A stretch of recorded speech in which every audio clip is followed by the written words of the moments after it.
আসসালামু আলাইকুম আরহামতুল্লাহি ওবারাকাতু। সম্মানিত দর্শক ও শ্রোতা মণ্ডলী, আমি ইয়ামিন বিন ইমদাদ আজকে আপনাদের সামনে সাপ্তাহিক প্রশ্নোত্তর পর্বের চতুর্থ পর্ব নিয়ে হাজির হয়েছি। এই পর্বেও যথারীতি 20টি প্রশ্নের উত্তর থাকবে, প্রশ্ন নাম্বার 61 থেকে 80 নম্বর পর্যন্ত। তাহলে কালক্ষেপণ না করে চলুন আমরা প্রশ্ন উত্তর শুরু করি।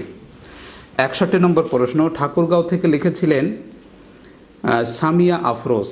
তিনি প্রশ্ন লিখেছিলেন, অজুতে পা ধৌত করার সময় হাত দিয়ে খিলাল না করলে কি অজু হবে? এই প্রশ্নের উত্তর হলো, হাত দিয়ে আঙ্গুল খিলাল করার অর্থ হলো যেন আঙ্গুলের মাঝে কোনো জায়গায় শুকনো না থাকে। তো আপনি যদি এমনভাবে ধৌত করতে পারেন যেখানে শুকনো থাকার কোনো অবকাশ থাকে না, অর্থাৎ আপনি ভালো করে পা পুকুরের মধ্যে বা হাউজের মধ্যে চুবিয়ে নিলেন, সেক্ষেত্রে দেখা যেতে পারে যে কোনো শুকনো জায়গা থাকছে না। এক্ষেত্রে আপনি যদি আঙ্গুল খেয়াল করতে না পারেন সময়ের অভাবে, তাহলে আপনার অজু কিন্তু হয়ে যাবে। আর যখন অল্প পরিমাণ পানি নিয়ে আপনি অজু করবেন, তখন স্বাভাবিকভাবে আঙ্গুলের ফাঁকা জায়গাগুলো এবং পায়ের আঙ্গুলের ফাঁকা জায়গাগুলো শুকনো থাকার সম্ভাবনা থাকে। অবশ্যই আমরা যখন অল্প পানি দিয়ে অজু করব তখন খিলাল করে নেব, এবং বেশি পানি দিয়েও যদি অজু করি আমরা খিলাল করব, কারণ হাত এবং পা এগুলো ধৌত করা কিন্তু ফরজ। ফরজ যদি কোনো জায়গায় ঘাটতি থেকে যায় অজু কিন্তু হবে না। আশা করি বোঝাতে পেরেছি। 62 নম্বর প্রশ্ন বগুড়া থেকে লিখেছেন সুমন ইসলাম। তিনি প্রশ্ন লিখেছিলেন, সব গোসলের সময় কি অজু করতে হয় এবং হাফ প্যান্ট পরে অজু গোসল করা যাবে? মানে যে কোনো গোসলের পূর্বে অজু করতে হবে কিনা, এটা বাধ্যতামূলক কিনা? এই প্রশ্নের উত্তর হলো, ফরজ গোসল হোক অথবা যে কোনো গোসল হোক, সব গোসলের পূর্বে অজু করাটা সুন্নত। তবে কেউ যদি অজু করতে ভুলে যায়, অজু করতে মনে নেই, এসে গোসল করতে নেমে গেছে, পুকুরে হোক অথবা আপনার শাওয়ারের নিচে হোক, যদি অজু করতে ভুলে যান তাহলে অজু না করলেও শুধু গোসল করলে হবে। গোসলের যে ফরজগুলো আছে এইগুলো যদি আদায় হয়ে যায়, সম্পূর্ণ শরীর যদি ধৌত করে ফেলেন, কুলি যদি করেন আর নাকে যদি পানি পৌঁছে দেন, তাহলে আপনার গোসল পরিপূর্ণ হয়ে যায়, কোনো ফরজ আর বাকি থাকে না। তবে মনে রাখবেন, প্রত্যেক গোসলের শুরুতে অর্থাৎ গোসলের আগেই অজু করে নেওয়াটা একটা সুন্নত। আমরা এই সুন্নতটা সকলে পালন করার চেষ্টা করব। আর গোসলের পরে অজু করার কোনো প্রয়োজন নেই। অনেকে গোসল করার পরে অজু করে, এটার কোনো প্রয়োজন নেই, এটা সুন্নত না, এটা মুস্তাহাবও না। দ্বিতীয় আরেকটা প্রশ্ন করেছিলেন, হাফ প্যান্ট পরে অজু গোসল করা। আসলে গোসল করার সময় প্রয়োজনের ক্ষেত্রে সম্পূর্ণ উলঙ্গ হওয়া জায়েজ আছে, তবে বিনা প্রয়োজনে হাফ প্যান্ট পরা অর্থাৎ হাঁটুর উপরে কাপড় উঠানো, এটা কিন্তু দায়মি ফরজ তরক করা হয়ে যায়, এটা একটা গুনাহ হয়। অতএব যে কোনো ক্ষেত্রে হাফ প্যান্ট পরাটা অনুচিত।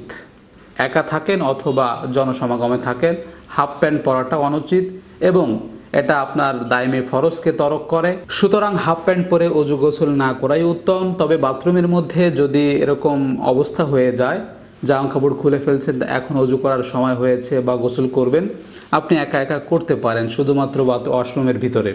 তবে বাহিরে যদি আপনি কোনো জায়গায় মাঠে ঘাটে, পুকুর ঘাটে, নদীর ঘাটে যদি গোসল করতে যান, সেক্ষেত্রে অবশ্যই আপনাকে হাঁটু ঢেকে যেতে হবে, হাফ প্যান্ট পরে যাওয়া যাবে না। আশা করি আমি বোঝাতে পেরেছি। এরপরে 63 নম্বর প্রশ্ন নারায়ণগঞ্জ থেকে লিখেছিলেন জাহিদ হোসেন। তিনি প্রশ্ন লিখেছিলেন যে, নামাজের মধ্যে খারাপ চিন্তাভাবনা মনে আসলে কি নামাজ হবে?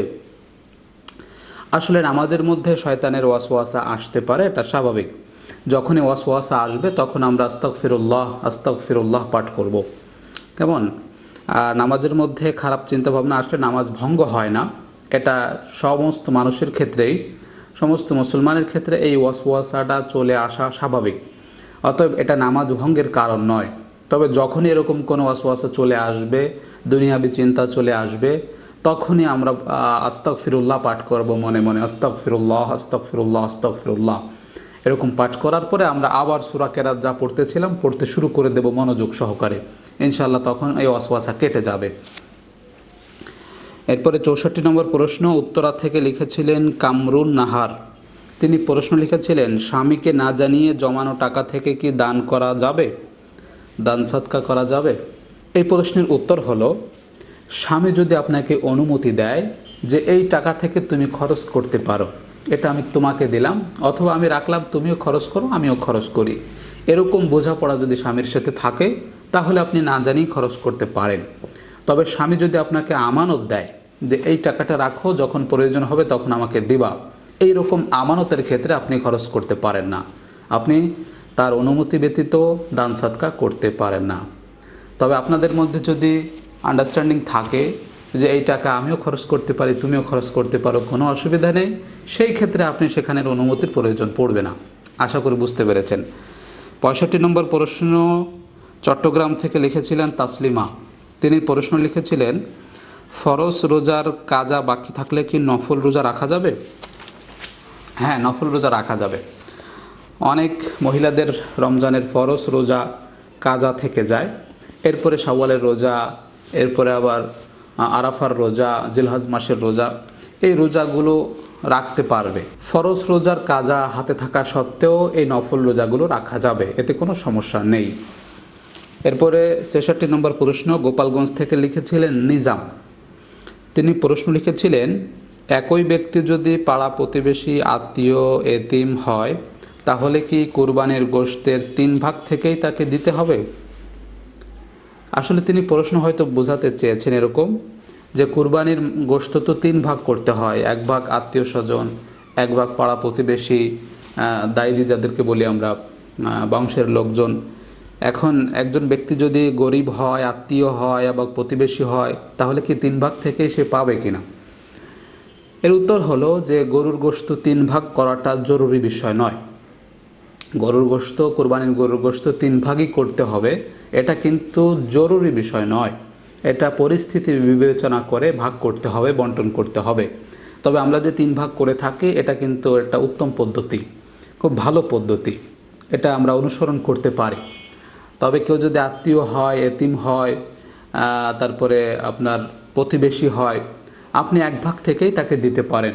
অথবা আপনি যদি মনে করেন তাকে একটু বেশি করে দেওয়া উচিত, সে যেহেতু গরিব মানুষ, আপনি বেশি করেই দিতে পারেন। তবে তাকে যে 3 ভাগ থেকে আলাদা আলাদা দিতে হবে বিষয়টা এরকম নয়। আপনি 1 ভাগ থেকে বেশি করে দিতে পারেন, 3 ভাগ থেকে দিতে হবে এটা জরুরি বিষয় নয়। আশা করি বুঝতে পেরেছেন। এরপর 67 নম্বর প্রশ্ন ফরিদপুর থেকে লিখেছিলেন মিতু। তিনি প্রশ্ন লিখেছিলেন, জিলহজ মাসের কত তারিখে আরাফার দিন হয়? জিলহজ মাসের 9 তারিখ। জিলহজ মাসের 9 তারিখ আরাফার দিন, ইয়াউম আরাফা বলা হয় যে দিনটাকে। তো এই দিনটা চলতি বছর 2020 সালের জুলাই মাসের 31 তারিখ শুক্রবার। এটা হলো ইয়াউম আরাফা বা 9 জিলহজ, আরাফার দিন। এরপর 68 নম্বর প্রশ্ন চট্টগ্রাম থেকে লিখেছিলেন জামাল উদ্দিন হুসাইন। তিনি প্রশ্ন লিখেছিলেন, যারা কুরবানি দেয় তাদেরকে কি পশু জবাই করা পূর্ব পর্যন্ত না খেয়ে থাকতে হয়? অর্থাৎ যারা কুরবানি দেওয়ার নিয়ত করেছে তারা কি সকাল থেকে পশু কুরবানি করা পর্যন্ত না খেয়ে থাকবে কিনা, এরকম প্রশ্ন অনেকেই করে থাকেন, তিনিও লিখেছেন। তো এই প্রশ্নের উত্তর হলো, যারা কুরবানি করবে তারা সকাল থেকে কুরবানির পশু জবাই করা পর্যন্ত না খেয়ে থাকতে হবে, এটা কিন্তু জরুরি বিষয় নয়, কোরআন কিংবা সুন্নাহর কোনো নির্দেশনাও নয়। আপনি চাইলে কোনো কিছু খেতে পারেন, তবে সুন্নতটা হলো যে সকাল থেকে ঈদের নামাজে যাওয়া পর্যন্ত কোনো কিছু না খেয়ে, শুধুমাত্র ঈদুল আজহার ক্ষেত্রে ঈদের নামাজ পড়তে যাওয়া পর্যন্ত কোনো কিছু না খেয়ে নামাজ পড়ে আসা, নামাজ পড়ে এসে তারপরে কোনো কিছু খাওয়া, এটা একটা সুন্নত কুরবানি ঈদে, ঈদুল আজহার ক্ষেত্রে। তবে পশু জবাই করা পর্যন্ত না খেয়ে থাকতে হবে বিষয়টা কিন্তু এরকম নয়। সুন্নতটা হলো না খেয়ে ঈদগাহে যাওয়া। আশা করি বুঝাতে পেরেছি। এরপরে 69 নম্বর প্রশ্ন সাতক্ষীরা থেকে লিখেছিলেন আসাদুজ্জামান। তিনি প্রশ্ন লিখেছিলেন, কোন দোয়া বা আয়াতের আমল করলে দুশ্চিন্তা ও পেরেশানি থেকে আল্লাহ তাআলা আমাদেরকে মুক্তি দিবেন? কোন দোয়া বা কোন আয়াতের আমল করলে আল্লাহ রাব্বুল আলামিন দুশ্চিন্তা থেকে, পেরেশানি থেকে মুক্তি দান করবেন? এই প্রশ্নের উত্তরে অনেক আলোচনা করেছি ইতিপূর্বে, আজকে খুবই সংক্ষিপ্তভাবে বলি। দুশ্চিন্তা থেকে, পেরেশানি থেকে মুক্ত থাকার জন্য আল্লাহ রাব্বুল আলামিন কোরআনুল কারিমে বেশ কিছু দোয়া আমাদেরকে শিখিয়েছেন। রাসূল করিম সাল্লাল্লাহু আলাইহি ওয়াসাল্লাম হাদিসের মধ্যে বেশ কিছু দোয়া আমাদের জন্য বলেছেন, আমরা জানতে পেরেছি। তার মধ্যে খুব গুরুত্বপূর্ণ এবং প্রসিদ্ধ কয়েকটি দোয়া আপনাদের সামনে তুলে ধরছি, খেয়াল করে শুনবেন। তাহলে এরকম দুশ্চিন্তাগ্রস্ত যখন হবেন তখন বেশি বেশি পাঠ করবেন, বিশেষ করে ফরজ নামাজের পরে রাতে ঘুমানোর পূর্বে দোয়া করার সময় এই দোয়াগুলো বেশি বেশি পাঠ করবেন। তা হলো হাসবুনাল্লাহু ওয়া নি'মাল ওয়াকিল, নি'মাল মাওলা ওয়া নি'মান নাসির। আমি আবারও বলছি, হাসবুনাল্লাহু ওয়া নি'মাল ওয়াকিল, নি'মাল মাওলা ওয়া নি'মান নাসির। এই দোয়া বেশি বেশি পাঠ করবেন। এরপরে আরও দোয়া পাঠ করতে পারেন। কুরআন কারীমের মধ্যে যে দোয়াগুলো আছে তার মধ্যে হলো রব্বানা আতিনা ফিদ দুনিয়া হাসানা ওয়া ফিল আখিরাতি হাসানা ওয়া কিনা আযাবান নার। এই দোয়াগুলো পাঠ করতে পারেন। এরপরে দোয়া ইউনুস পাঠ করতে পারেন বেশি বেশি। এরপর ৭০ নম্বর প্রশ্ন মুন্সিগঞ্জ থেকে লিখেছিলেন সাদেক হোসাইন। তিনি প্রশ্ন লিখেছিলেন যে জিহ্বা না নাড়িয়ে মনে মনে জিকির করলে কি সওয়াব পাওয়া যাবে? এই প্রশ্নের উত্তর হলো যে জিকির যখন আমরা করব তখন জিহ্বাকে অবশ্যই তার তাজা রাখবো, অর্থাৎ জিহ্বা নাড়িয়ে জিকির করব। এটা উত্তম এবং এটাই সুন্নাহ। তবে কেউ যদি মনে মনেও জিকির করে তাহলে ইনশাআল্লাহ আল্লাহ রাব্বুল আলামিন এর জন্য তাকে সওয়াব দিবেন। তবে একটা কথা ভালো করে মনে রাখবেন, নামাজের মধ্যে জিহ্বা নাড়িয়ে পাঠ করতে হবে। মনে মনে পাঠ করলে কিন্তু সেটা হবে না। অবশ্যই নামাজে যখন দাঁড়াবেন শুরু থেকে, অর্থাৎ সানা থেকে শুরু করে দোয়া মাসুরা পর্যন্ত যা কিছু পাঠ করবেন জিহ্বা নাড়িয়ে পাঠ করবেন। আশা করি বোঝাতে পেরেছি। বাকি দোয়া দরুদ যেগুলো, তাসবিহ তাহলিল যেগুলো, সেগুলো জিহ্বা নাড়িয়ে পাঠ করাটা উত্তম। তবে কেউ যদি জিহ্বা না নাড়িয়ে শুধু মনে মনে পাঠ করতে থাকে তাহলেও আল্লাহ রাব্বুল আলামিন এর জন্য সওয়াব দিবেন, কারণ আল্লাহ রাব্বুল আলামিন অন্তর্যামী, তিনি অন্তরের খবর রাখেন। তবে সুন্নাহ পদ্ধতি কিন্তু জিহ্বা নাড়িয়ে পাঠ করা। এরপর ৭১ নম্বর প্রশ্ন দিনাজপুর থেকে লিখেছিলেন জান্নাত। প্রশ্ন লিখেছিলেন যে নামাজের প্রথম রাকাতে সূরা ফাতিহার পরে আয়াতুল কুরসি পড়া যাবে? জি, নামাজে সূরা ফাতিহার পরে আয়াতুল কুরসি পাঠ করা যাবে। এটা একটা আয়াত হলো, এটা দীর্ঘ আয়াত, দীর্ঘ বড় একটি আয়াত। এই আয়াতটা পাঠ করা যাবে। আয়াতুল কুরসি যে কোনো রাকাতে, প্রথম রাকাতে হোক দ্বিতীয় রাকাতে হোক। তবে একটা কথা মনে রাখবেন যে প্রথম রাকাতে যদি আয়াতুল কুরসি পাঠ করেন তাহলে দ্বিতীয় রাকাতে আয়াতুল কুরসির থেকে আয়তনে তুলনামূলক যেন ছোট হয়। কেমন? তুলনামূলক যেন ছোট হয় এরকম কোনো আয়াত বা সূরা পাঠ করবেন যদি প্রথম রাকাতে আয়াতুল কুরসি পাঠ করেন। তবে যে কোনো রাকাতেই সূরা ফাতিহার পরে আয়াতুল কুরসি পাঠ করা যাবে, এতে কোনো সমস্যা নেই। ৭২ নম্বর প্রশ্ন ঘোনা সাতক্ষীরা থেকে লিখেছিলেন হাবিবুল্লাহ আল আমিন। তিনি প্রশ্ন লিখেছিলেন সফরকারী ব্যক্তি কত রাকাত নামাজ পড়বে? আচ্ছা, তিনি মুসাফিরের নামাজের কথা, কসর নামাজের কথা জিজ্ঞাসা করেছেন হয়তো। যদি কোনো মুসাফির কসর নামাজ পড়তে হয় তার সফররত অবস্থায়, তাহলে তিনি ফজরের নামাজ তো 2 রাকাতই পড়বেন, জোহরের নামাজ 4 রাকাতের জায়গায় 2 রাকাত পড়বেন, আসরের নামাজ 4 রাকাতের জায়গায় 2 রাকাত পড়বেন, মাগরিবের নামাজ 3 রাকাত 3 রাকাতই পড়বেন, এশার নামাজ 4 রাকাতের জায়গায় 2 রাকাত পড়বেন। হয়তো বোঝাতে পেরেছি। 4 রাকাত বিশিষ্ট নামাজগুলো 2 রাকাত পড়তে হবে। এটা হলো মুসাফিরের জন্য কসর। তবে কোনো মুসাফির যদি কোনো মসজিদে ঢুকে যায়, ইমামের পিছনে যদি নামাজ পড়ে তাহলে তাকে 4 রাকাতই পড়তে হবে। তবে তিনি একা যদি নামাজ পড়ে তাহলে তাকে 4 রাকাতের জায়গায় 2 রাকাত পড়তে হবে। অথবা তিনি যদি কোনো জামাত কায়েম করেন তাহলে ইমাম হিসেবে একজন মুসাফির ব্যক্তিও 4 রাকাত বিশিষ্ট নামাজ 2 রাকাত পড়াবেন। আশা করি বোঝাতে পেরেছি।